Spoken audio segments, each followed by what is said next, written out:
மக்களே, ஆரல் மாட்டு பண்ணைக்கு உங்களை அன்புடன் வரவேற்கிறேன். ஓகே, 11 மணிக்கு தண்ணி காட்டுறேன். ஈவினிங் போடுறதுக்கு சும்மா ஒரு 6-7 மாட்டுக்கு போடுறதுக்கு மட்டும்தான் தீவனம் இருக்குது, பச்சை தீவனம். இப்போ எல்லாத்துக்கும் தண்ணி கட்டல வாங்க. தாலியெல்லாம் காலையிலேயே போட்டுவிட்டேன்.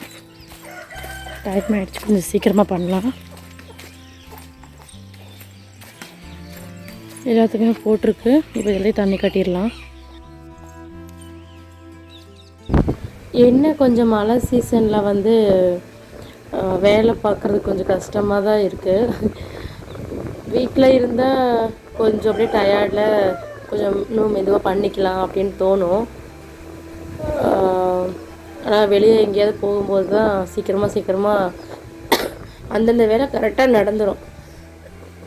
அதுவும் இந்த மழை சீசனுக்கெல்லாம் ஒவ்வொரு மாடு வந்து தண்ணி வந்து சீக்கிரமாக எடுத்துக்க மாட்டேங்குது. இப்போ என்னோடய மாடெல்லாம் பார்த்திங்கன்னா, ஒரு சில மாடு, எல்லா மாடுமே குடிக்காமல் இல்லை, நல்லா நிறைய தண்ணி குடிக்கிற மாடுலாம் எவ்வளோ தண்ணி ஊற்றினாலும் அது குடிச்சிட்டே தான் இருக்கும்.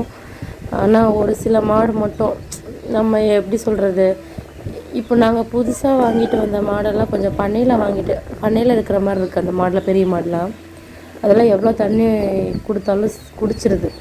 ஆனால் இப்போ இந்த நம்ம வீட்லேயே வளர்க்குறோமில்ல, அந்த மாடெல்லாம் காலையில் தண்ணி கட்டினா குடிக்காது. அதுக்கு இந்த டைமில் 11 மணிக்கு தண்ணி கட்டினா தான் குடிக்குது ஒரு சில மாடு.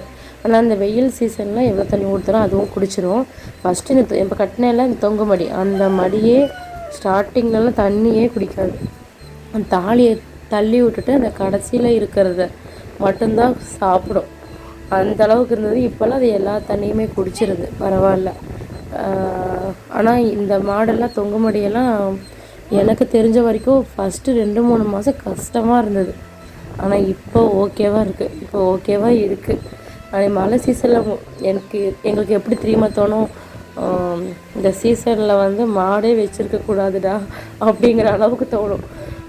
ஏன்னா ரொம்ப கஷ்டம். அதுக்கு தீனி போடும்போது சுத்தமாக இருந்தால் தான் எங்களுக்கு தீனி போட தோணும். சாணியெல்லாம் எடுத்துருவோம். எடுத்த பிறகும் கொஞ்சம் வந்து எப்படி சொல்கிறது, பாருங்கள் சேராக இருக்குல்ல, அந்த சேத்துல எப்படி நம்ம சுற்றி பார்ப்போம், எந்த இடத்துல க்ளீனாக இருக்கோ அப்படி தான் போடுவோம். அது ரொம்ப கஷ்டமாக, ரொம்ப வேலையை கொஞ்சம் இழுக்கிற மாதிரி இருக்குது இந்த சீசனில் வந்து. மற்றபடியெல்லாம் ஒன்றும் இல்லை. வெயில் சீசனில் எவ்வளோ மாடு வேணாலும் பார்த்துக்கலாம். ஆனால் இந்த சீசனில் வந்து கொஞ்சம் கஷ்டம்தான். வேலை வந்து ஜவ்வாக இழுக்கிற மாதிரி இருக்கும். என்ன பண்ணுறது, பண்ணித்தானே ஆகணும். இந்த சீசனில் அதே சமயம் இந்த சீசனில் மாடு இருக்கக்கூடாது, இருக்கிற மாட்டையே விற்றுடலாம் அப்படிங்கிற நிலைமைக்கு தள்ளி விட்டுரும். அந்த அளவுக்கெல்லாம் தோணுது. இப்போது ஒரு முடிவு பண்ணியிருக்கோம், ஒரு 3 மாடு இப்போ விற்கலாம், இப்போ வேண்டாம், இப்போதைக்கு மாடு வேணாம் அப்படின்னு சொல்லிட்டு பிளான் பண்ணியிருக்கோம். என்ன பண்ண போகிறோமோ தெரியல, அப்படின்னு நினச்சிருக்கோம். ஏன்னா மெயின்டெனன்ஸ் பண்ண முடியல. வீட்டில் ஒரு ஆள் இருந்துகிட்டே இருக்கணும். அவங்களும் டியூட்டிக்கு போயிடுவாங்க, நானும் ஜாப்புக்கு போயிடுவேன். நிறைய பேர் என்ன ஒர்க் பண்ணுறீங்கன்னு கேட்டிருந்தீங்க. நான் டீச்சராக ஒர்க் பண்ணுறேன். அதனால் என்னாலையும் வீட்டில் இருந்து எதுவும் பார்த்துக்க முடியாது. காலையில் 9 மணி வரைக்கும் இருப்போம், எல்லா வேலையும் பார்த்துருவோம். இந்த மதியம் டைமில் தண்ணி காட்டுறது, மதியம் அந்த 1 மணிக்கு வந்து தீனி போடுறது, இது மட்டும்தான் இருக்கும். அது வந்து இவ்வளோ மாட்டுக்கும் வீட்டில் இருக்கிறவங்க பார்க்க முடியாது. அதனால் நம்ம ஒரு ஆள் வீட்டில் இருக்கணும். அது மட்டும் இல்லாமல் நான் டிஆர்பிக்கு வந்து ப்ரிப்பேர் பண்ணிகிட்ருக்கேன். கவர்மெண்ட் எக்ஸாமுக்கு அதுக்கு ப்ரிப்பேர் பண்ணிகிட்ருக்கேன். நான் வந்து எம்எஸ்சி பிஎட் படிச்சிருக்கேன். அதுவும் சில பேர் கேட்டிருந்தீங்க, நீங்கள் என்ன படிச்சிருக்கீங்க, என்ன ஒர்க்குக்கு போகிறீங்கன்ட்டு. டீச்சர் நான் வந்து டெம்ப்ரவரியாக தான் போயிட்டுருக்கேன். மெயினாக நான் படிக்கணும், டிஆர்பி கவர்மெண்ட் எக்ஸாமுக்கு படிக்கணும். எனக்கு கவர்மெண்ட் ஜாப் வாங்கணுன்னு ரொம்ப நாள் ஆசை. இந்த ஃபீல்டுக்கு வந்ததுக்கப்புறம் அந்த இதே இல்லை. ஓகே, அது தனி வீடியோவில் பேசலாம். அவ்வளோதான். காலையில் வந்து எனக்கு ஒரு 10 நிமிஷம் வேலை இருக்கும், அவ்வளோதான். 11 மணிக்கு தண்ணி கட்டுறது. நிறைய பேர் இதுவும் கேட்குறீங்க, அடிக்கடி கேட்குறீங்க. நான் வீடியோ ஸ்டார்டிங்லேயே சொல்லியிருந்துருக்குறோம். சரி, இப்போ சொல்கிறேன். நிறைய ஃபுல் வீடியோ பார்த்தீங்கன்னா தெரியும்.